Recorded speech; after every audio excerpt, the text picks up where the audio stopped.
Mr. President, what about the Japanese?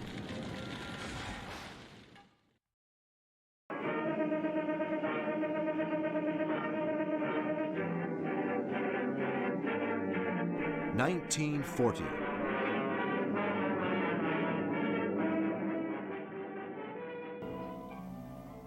In August 1940, the pro-German Vichy government in France allowed Japanese troops and planes to occupy Indochina.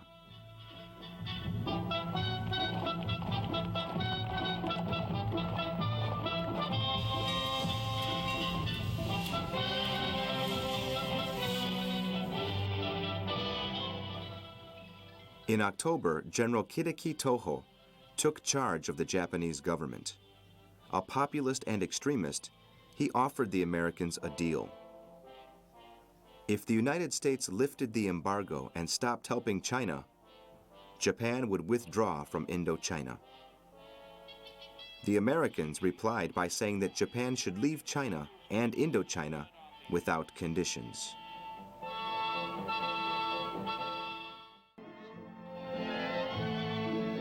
Pearl Harbor was a strategically vital advanced post for the United States in the Pacific. The Japanese knew that any action against the U.S. fleet would mean war, though if they could destroy it, they thought the price was worth paying. The Americans knew a Japanese attack was likely, though they could not know for sure when and where it would take place. The military commanders considered Hawaii to be too ambitious to be included in Japan's imperialist plans. Japan had modernized at great speed. It was a commercial power and possessed formidable military forces. Tokyo, the center of the Japanese Empire, had become a modern city where business was done in a way that befitted the capital of the East's most industrialized nation.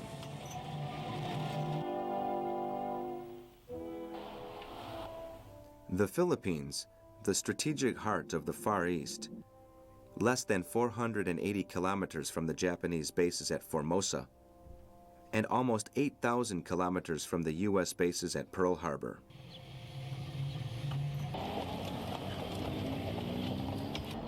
For the Japanese, the Philippine archipelago is an objective that must be achieved in the short term. Manila Bay and its port are key strategic points. In July 1941, with war clouds gathering over the Pacific, General Douglas MacArthur arrives in the Philippines to take charge of the U.S. Army in the Far East. MacArthur is not an unfamiliar figure, having previously spent 10 years on the islands. He began recruitment of Philippine soldiers for training as U.S. officers.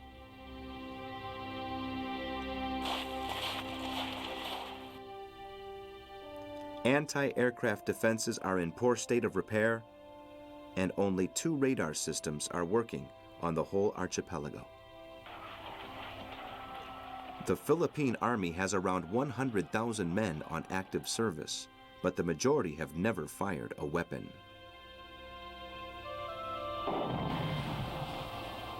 Meanwhile, in Washington, interventionist and isolationist demonstrations took place in front of the White House.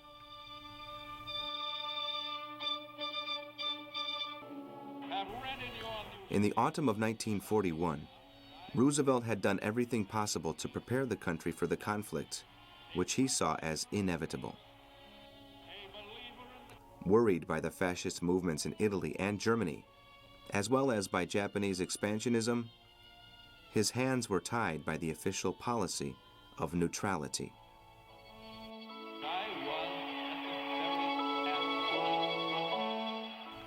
The American press waited to see what the nation's enemies would do.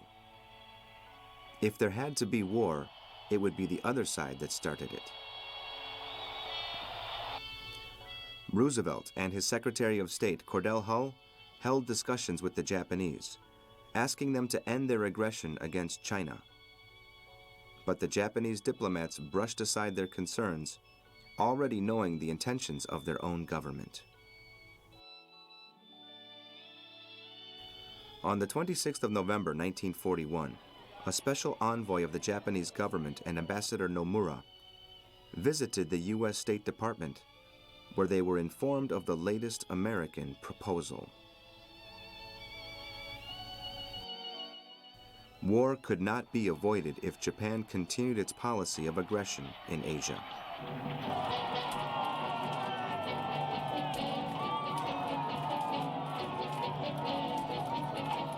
At the same time as Ambassador Nomura was negotiating in Washington, the Japanese High Command ordered the First Imperial Fleet to sail from the Kuriles Islands to a position northwest of Pearl Harbor.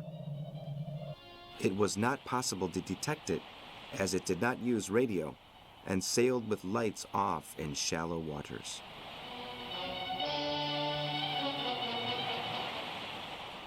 Toho knew war was inevitable and gave his full support to Yamamoto to carry through Plan Zeta, which aimed at the destruction of the U.S. naval force in the area. At the same time, 16 submarines closed in on Hawaii to join in the attack. 5 of them towed pocket submarines capable of penetrating the port of Pearl Harbor.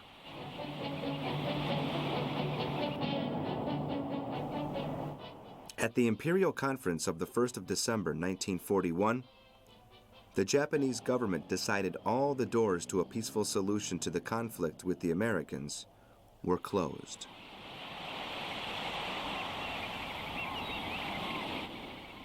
On the 5th of December, Nagumo received the coded signal, "Climb Mount Nitaka."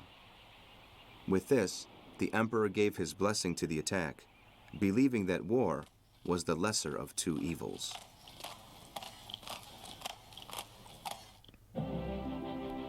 On the next day, 9 U.S. battleships, 7 cruisers, and other smaller ships waited in Pearl Harbor.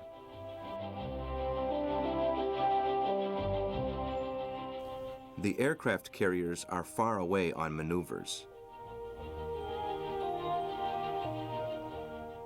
Despite the fact that this was a blow to their plans, the Japanese nevertheless maintained the order to attack.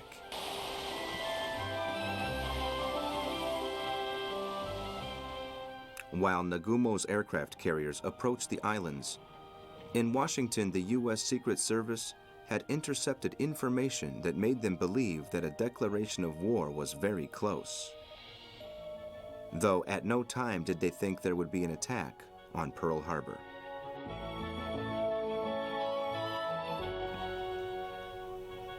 The Japanese ambassador was called in on a number of occasions, but he kept the Americans waiting, knowing that Japanese planes were heading for Hawaii.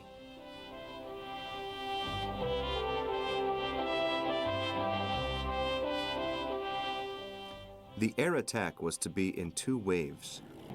The first was composed of 49 bombers, 40 torpedo launchers, 51 dive bombers, and 43 escort planes. The submarines were to prevent any American reaction. If the element of surprise was achieved, the torpedo launchers would be the first to attack, and the dive bombers were to destroy Hickam Field, Wheeler, and Ford Island. If surprise was lost, the bombers were to be the first to attack.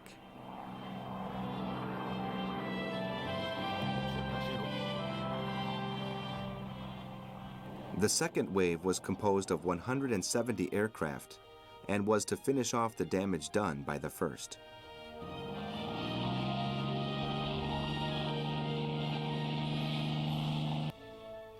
Life was going on as normal on the island. It was a sunny day with good visibility.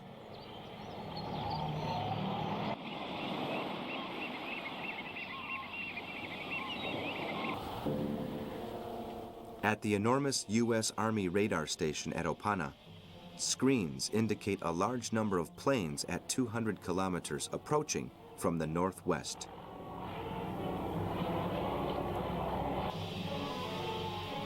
The duty officer, Lieutenant Kermit Tyer, from Fort Shafter, expecting a contingent of B-17s from the continent, believes them to be U.S. planes.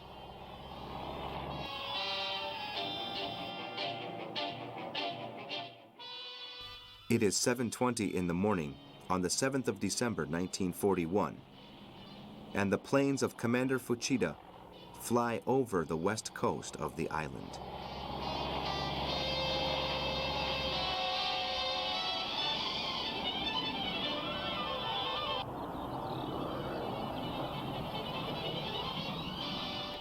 At 7:55, the Japanese dive bombers begin their attacks on the 6 U.S. air bases at Hawaii.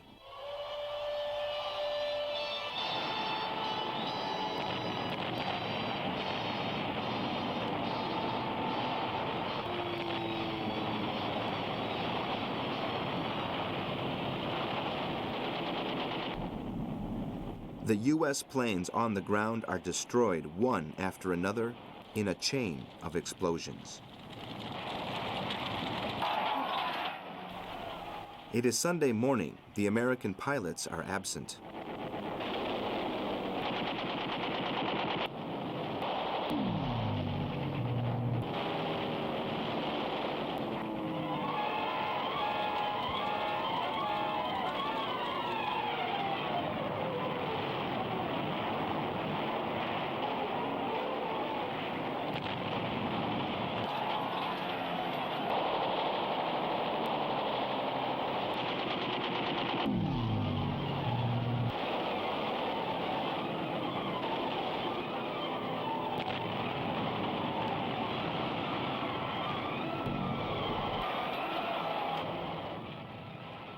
The attack has hardly begun when Lieutenant Heijiro Abe destroys the side of the battleship West Virginia.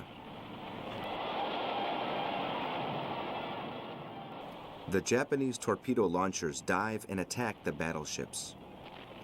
A torpedo sinks the Helena, 2 more hit the California, and the Oklahoma suffers a number of hits that cause flooding sufficient to sink the ship.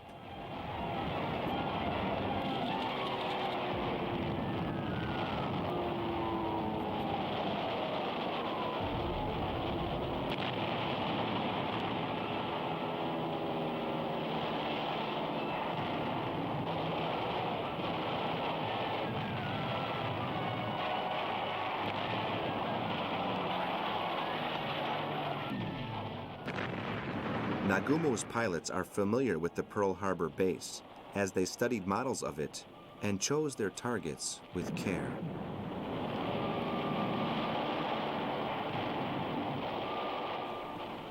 The attack squadrons, facing no opposition in the air, repeatedly dive and attack the U.S. battleships and aerodromes, destroying most of the aircraft on the ground.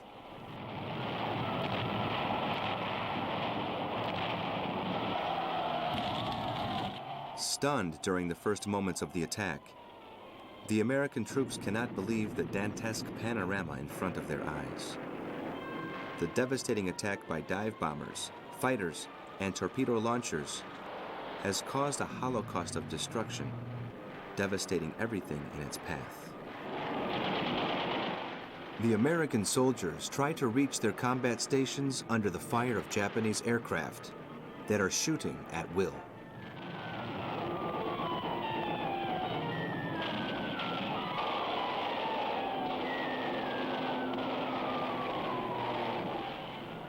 The destroyer Monaghan is able to react in time and attacks a Japanese submarine. The Tennessee and the Arizona are hit and suffer the effects of a number of explosions. The battleship Nevada tries to get away from the bay, and a hail of bombs force it to run aground. At 8:25, the first attack ends, leaving nearly all the U.S. ships and planes out of action.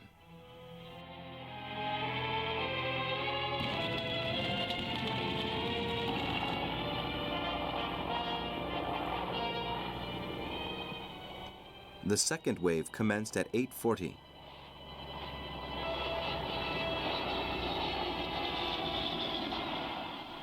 Composed of 134 bombers and 36 fighters, under the orders of Commander Shimazaki of the aircraft carrier Zukaku. They again attacked the air bases of Hickam Field and Ford, along with the hydroplanes at Kenosha.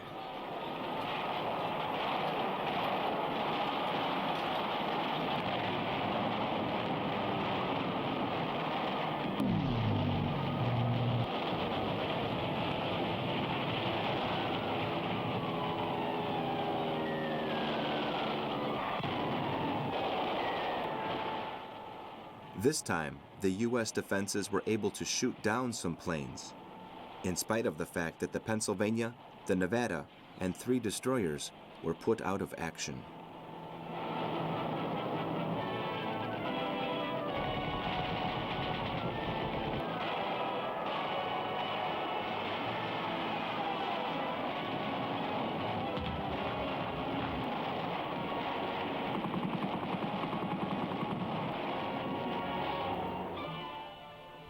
At 10 in the morning, Nagumo, fearful that the aircraft carriers Lexington and Enterprise could surprise them at any moment, ordered the return of his planes.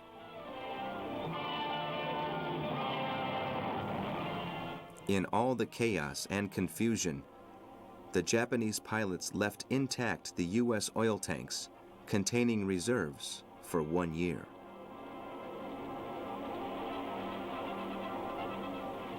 Nagumo's decision, in opposition to the views of his officers, not to authorize a third attack, had important consequences for the development of the war.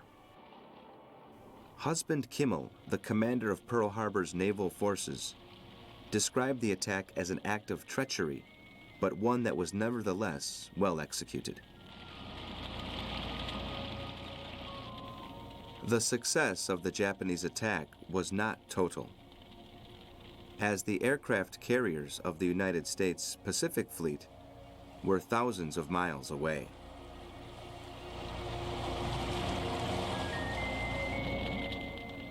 Had they been located, then the Japanese would surely have launched a massive attack against them.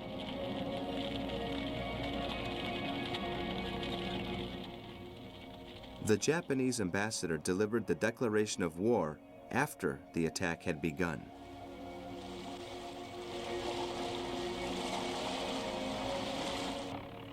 Never before was such a crushing victory achieved in so short a space of time.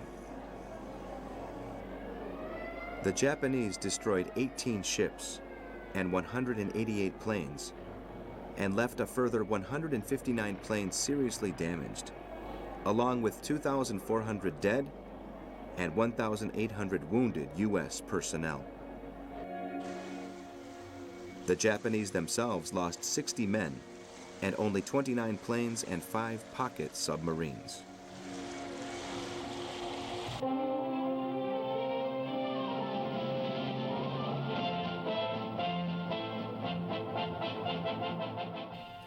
The Japanese government presented the attack on Pearl Harbor as a great victory for the country, something that the autocratic regime could be proud of. The military had fulfilled its promise, had demonstrated the power of the Japanese Empire by achieving the impossible, the destruction of the American fleet. The greatness or decadence of our empire depends on this battle, Yamamoto had said.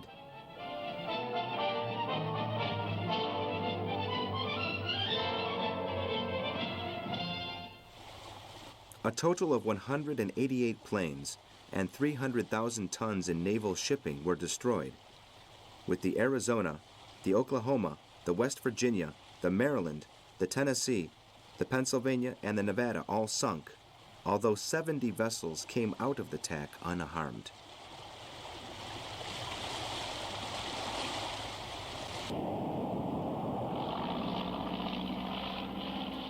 As clouds of smoke rose above the base of Pearl Harbor, those present tried to take in the scale of the disaster. 15 days after the attack, they were still pulling out the bodies of sailors from the wreckage of the West Virginia.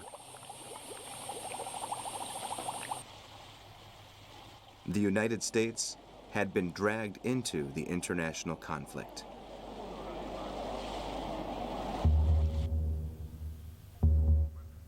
News of the Japanese attack on Pearl Harbor reaches Washington and the White House.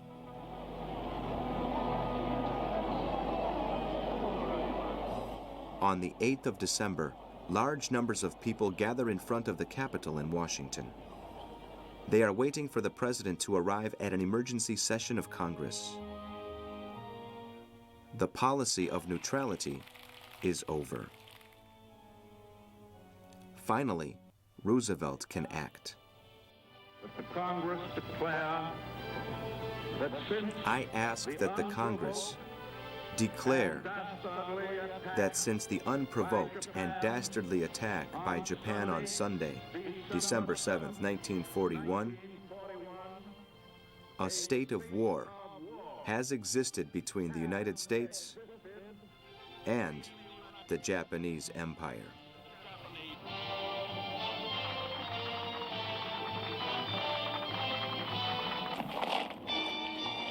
The flames of the Second World War have reached the United States.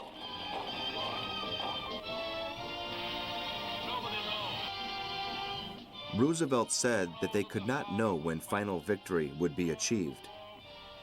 But the harder they hit the enemy now, the shorter the war would be in the long run.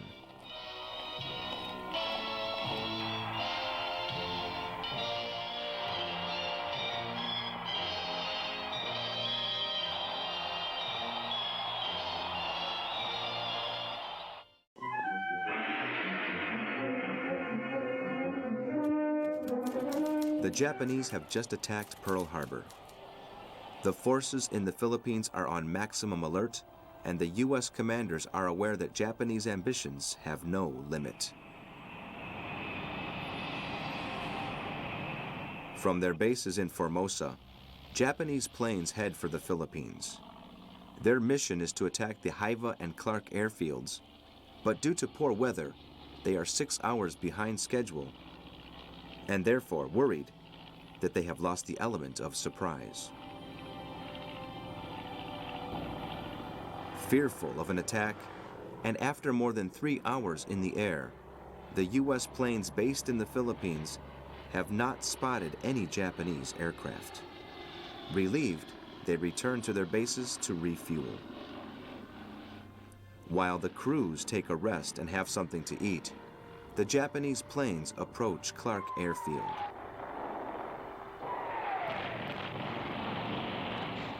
The attack is devastating. Flying at low level over the Haifa and Clark airfields, the Japanese planes destroy more than 100 U.S. B-17 and P-40 aircraft on the ground, achieving control of the skies in the area.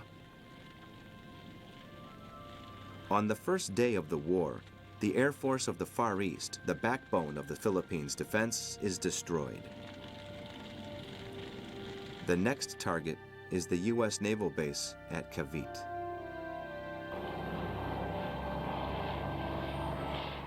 The Japanese bombers, out of range of the U.S. guns, turned Manila Bay into a death trap.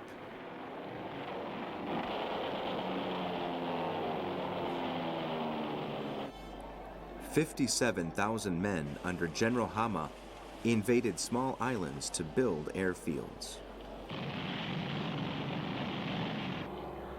Masters of the skies, the Japanese began to land on the north of the island of Luzon, encountering little resistance. In 3 weeks of fighting the invading Japanese forces, with half the soldiers of the combined U.S. and Philippine armies marched towards the capital, Manila.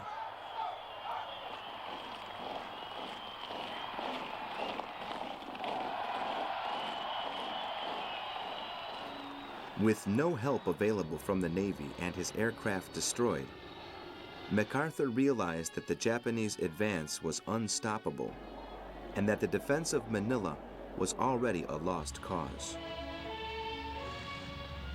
On the 26th of December, he declares it an open city and orders his men to retreat to the last defensive point, Bataan, where they dug in on the 6th of January, 1942. Encountering no resistance and finding the military installations abandoned and destroyed, the Japanese triumphal march is running ahead of schedule. And only 25 days after the start of the invasion, the Japanese troops are spread throughout the whole of Manila. Japan sees the U.S. withdrawal as an acknowledgement of defeat. At headquarters, the Philippines campaign is considered a success, and a whole division of soldiers is ordered to return to Java. A garrison is given the task of carrying out the cleanup operation.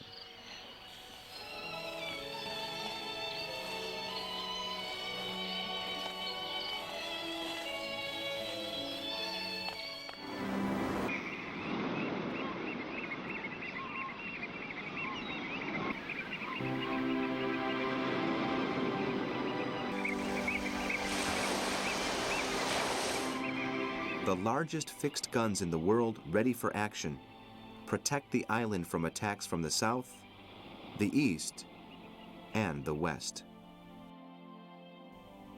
But the commander-in-chief of the army in Singapore, General Sir Arthur Percival, believes the attack will come over land from the north, with simultaneous landings on the beaches of Siam and the north of Malaysia.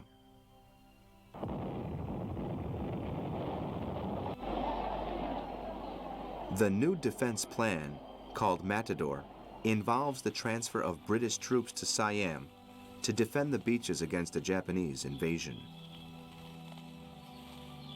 With this in mind, reinforcements arrived in Singapore in November 1941.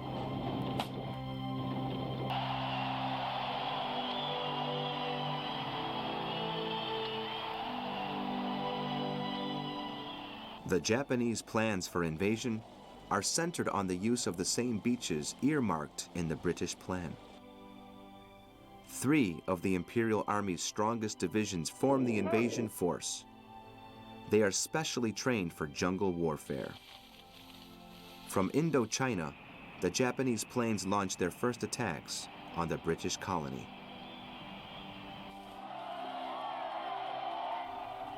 The British troops are unable to prevent the Japanese landings, which are accompanied by heavy bombings of Singapore.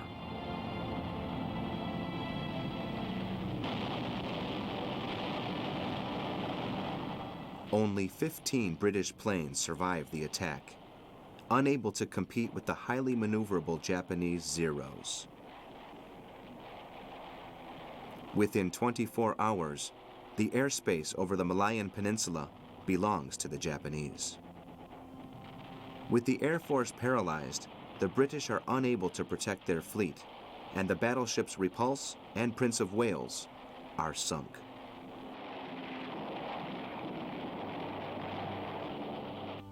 Never before had such a blow been struck, Churchill lamented. Before the Japanese in the Far East, Britain had been shown to be weak and defenseless. Once air superiority is established, the Japanese advance along the peninsula. At the head of the attack, infantrymen on bicycles advance at great speed along the well-built British roads. The British demolition tactics are incapable of holding up this bicycle blitzkrieg. Japanese units, specialized in reconstruction, rapidly repair the bridges to allow the passage of tanks and trucks. With teams of engineers working around the clock, they are able to frustrate the British plans.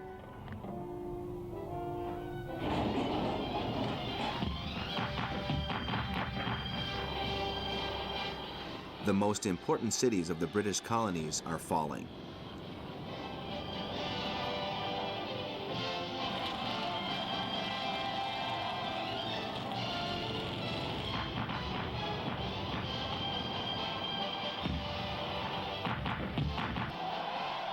On the 24th of December, 1941, Hong Kong surrenders.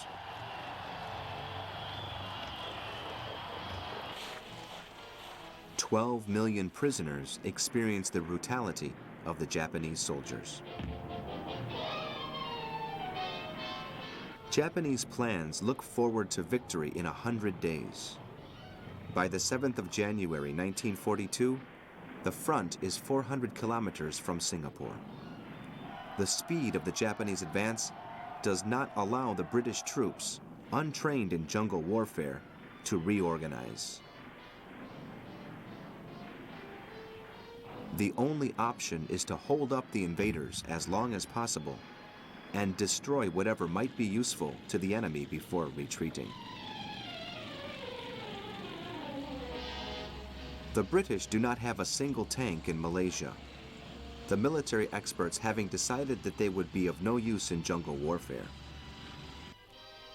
The orders are to withdraw to Singapore and destroy the road that links the island with the peninsula.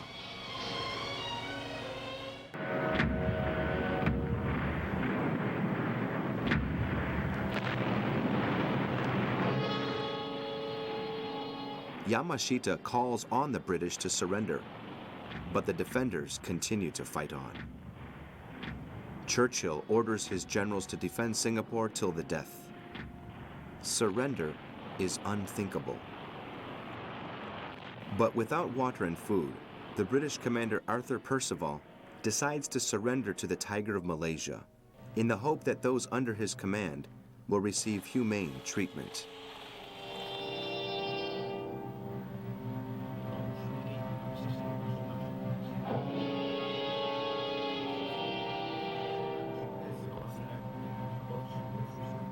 The reality was very different.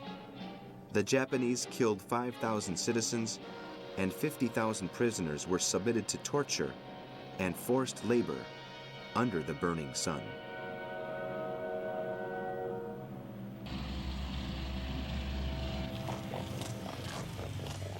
It had taken the British almost 20 years to build the fortress of Singapore. The Japanese captured it in 70 days, in the confidence that they were fulfilling their imperial destiny.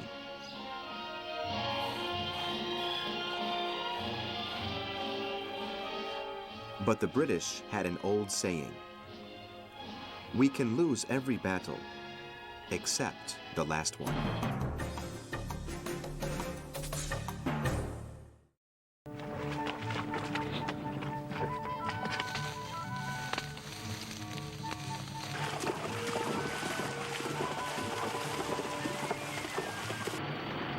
On the 8th of January 1942, wrongly judging the U.S. positions and underestimating their strength, the Japanese launched an offensive against Bataan. On the first day, they meet little opposition. General Hama is informed that the Americans are running to the forests without a fight.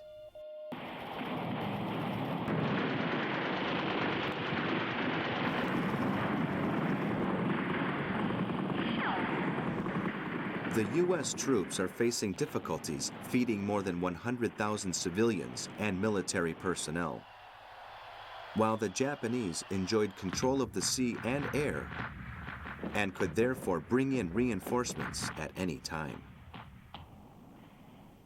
No U.S. counterattack stood a chance of succeeding. For the Americans, the objective was clear: to defend their positions and await reinforcements. Gaining time would be a victory of sorts. In Washington, President Roosevelt, contrary to what General MacArthur had told his men, decided it would be impossible to hold the Philippines as any reinforcements would be intercepted by the Japanese.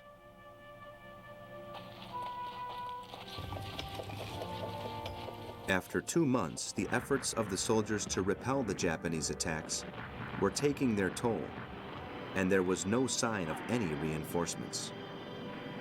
It was a great blow for the men when MacArthur, on the President's orders, left for Australia on the 10th of January with the mission of organizing U.S. forces for a great counterattack against the Japanese.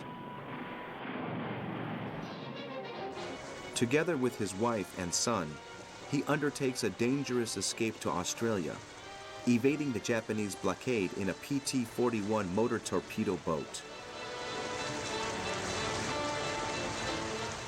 But MacArthur does not forget the men he leaves behind. On the 16th of March, he arrives at the Batchelor Airfield in the Northern Territory, and from there goes on to Tarawa.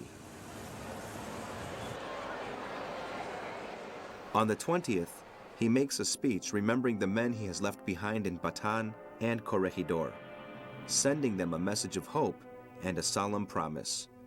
I shall return. I shall return.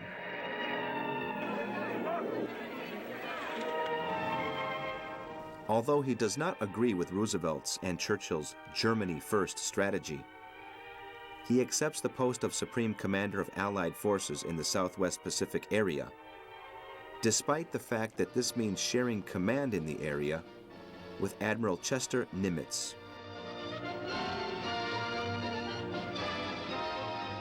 His strong and controversial personality has turned him into a symbolic figure for the Philippine people, the Australians, and his own countrymen. His vanity and arrogance are reflected in another of his famous statements. Old soldiers never die, they just fade away. For many, MacArthur represented the best hope of final victory in the Pacific.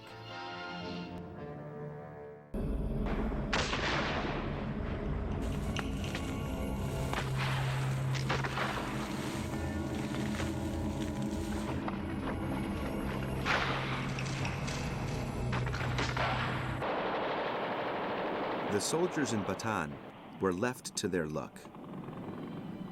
In a dangerously malarial area, without reinforcements and with supplies running out, the U.S. Army begins to disintegrate.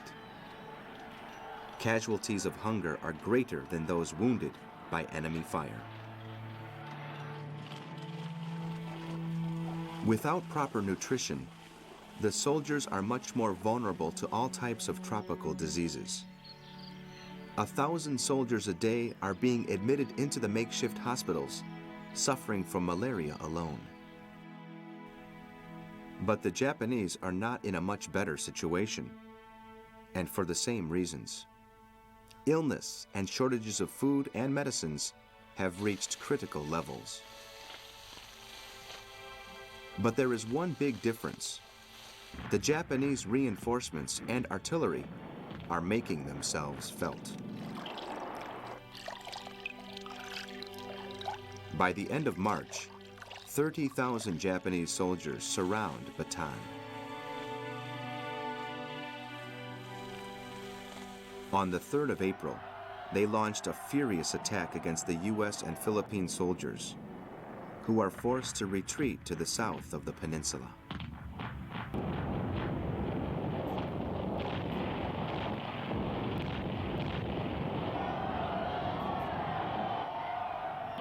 On the 9th of April, 1942, with a view to avoiding the pointless suffering of his men, General King surrendered to the Japanese. Around 80,000 Americans and Philippine soldiers were taken prisoner. Sick, starved, and thirsty, they were forced to march under the burning sun. Approximately 10,000 of them died en route, more indeed than on the battlefields of Bataan. It would become known as the Bataan Death March.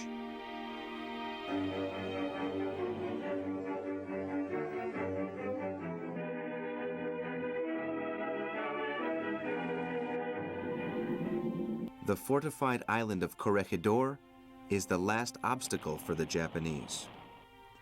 With Bataan fallen, the American fortress on the island is at the mercy of the Japanese guns.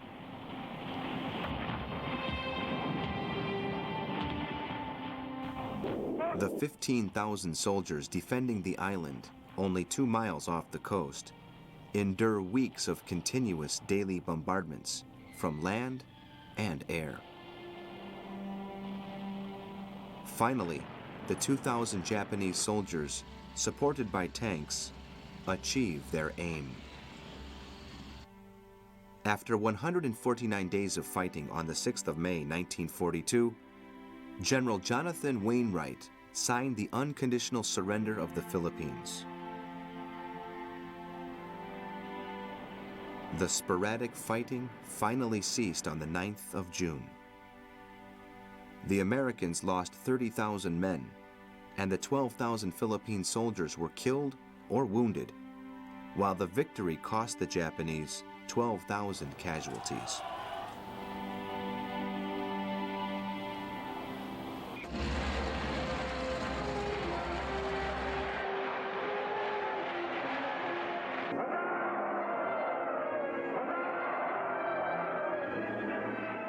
Successive Japanese victories in the Pacific and India, where they have put an end to the British presence on the Malayan archipelago, have provoked Roosevelt into trying to regain the initiative in the war sooner rather than later in order to halt the Japanese advance.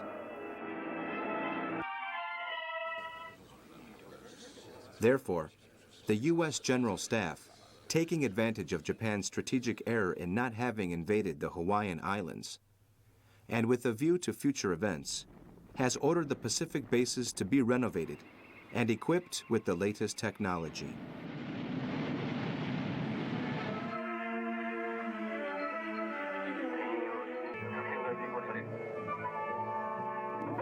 Meanwhile, the Japanese government and people celebrate their victories, paying tribute to their armies, which they consider invincible. Most of the commanders believe that the occupied territories provide a buffer zone that guarantees the country's defense. However, Admiral Isoroku Yamamoto, Commander-in-Chief of the Combined Imperial Fleet, is not so sure. He thinks it was a mistake to not have occupied Hawaii and fears the reaction of the enemy.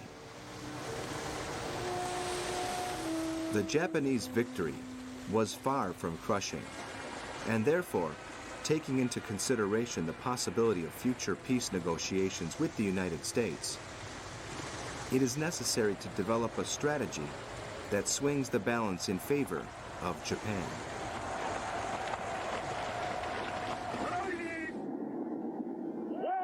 Yamamoto believes the confrontation should not last more than a year and should end with a convincing Japanese victory. It will be necessary to deal the enemy a crushing blow in order to keep the new frontiers of the empire in the long run. If not, all will be lost.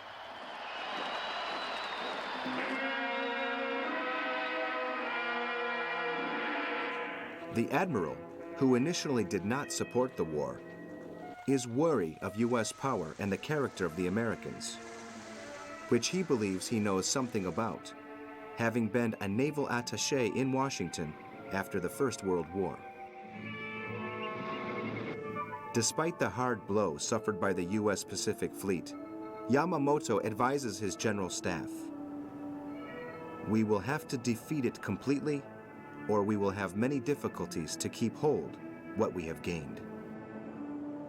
Fearful of the reaction of the sleeping giant, he requests from Vice Admiral Matome Ugaki a short-term strategic plan that includes the Imperial Fleet. Ugaki, an impulsive man who will end up promoting kamikaze attacks in Okinawa, where he himself will die in one such attack, believes that the only way to defend Japan's interests in the area is by closing off the maritime frontier to the east of the country.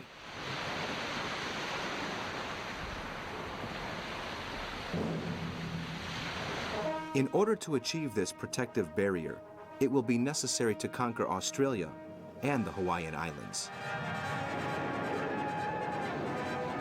Yamamoto believes Ugaki's plan is too ambitious, requiring too great a logistical effort, as both Hawaii and Australia are far away. He also fears that Britain will be defeated by Germany, and its fleet will pass over to the Americans who, according to his calculations, will be up to full military capacity within a year.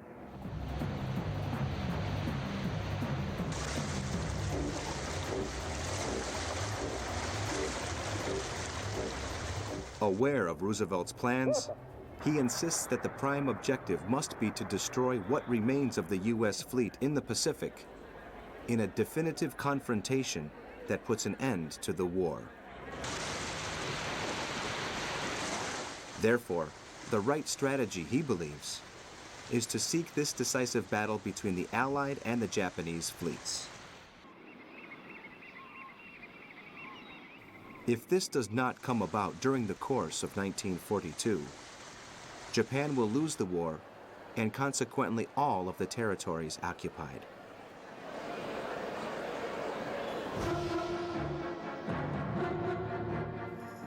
At the beginning of May, the different points of view on the armed forces' plans of action caused tension in the Imperial General Staff.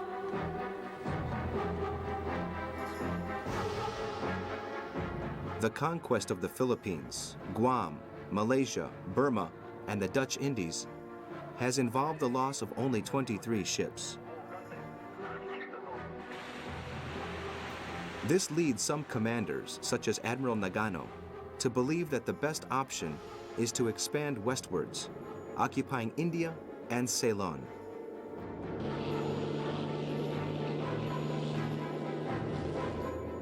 But Yamamoto argues that a long war would reduce the possibilities of staying dominant in the Pacific. The reaction of the enemy cannot be ignored, and the only way to keep hold of the new empire is by destroying the U.S. fleet while there still is time.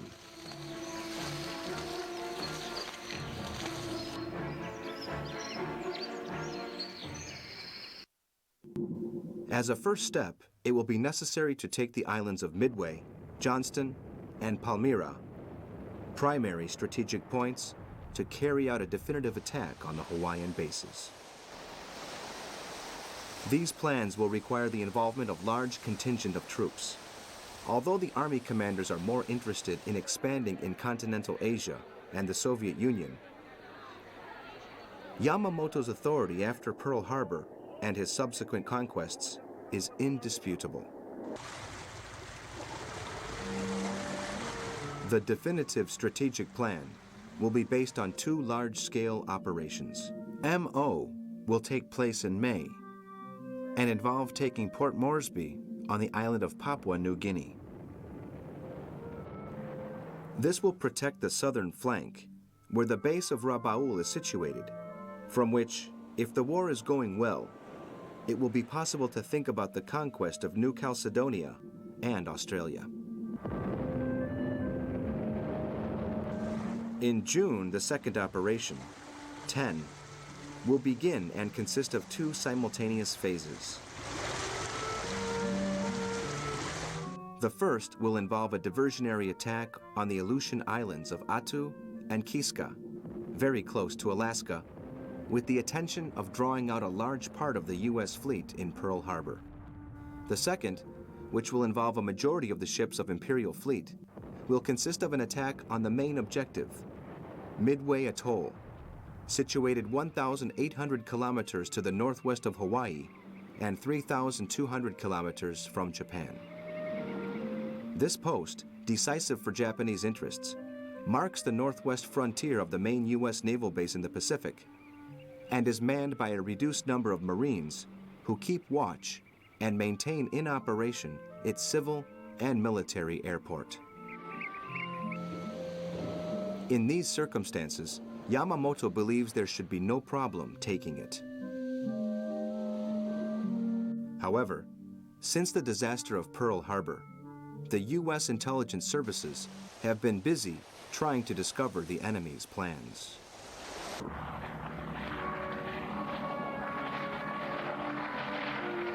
The Allied cryptanalysts under Commander Joseph Rochefort have managed to decipher the Japanese Purple Code, and after considering a variety of hypotheses, they conclude that the attack on the Aleutian Islands will be a feint and the real objective will be Midway.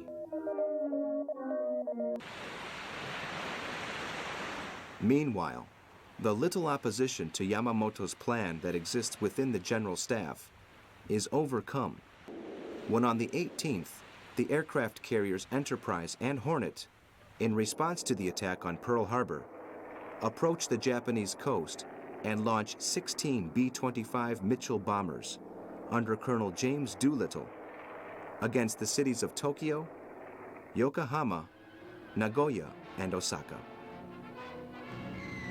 The raid does not cause serious damage, but it has a great psychological impact on the military command and on the Japanese people.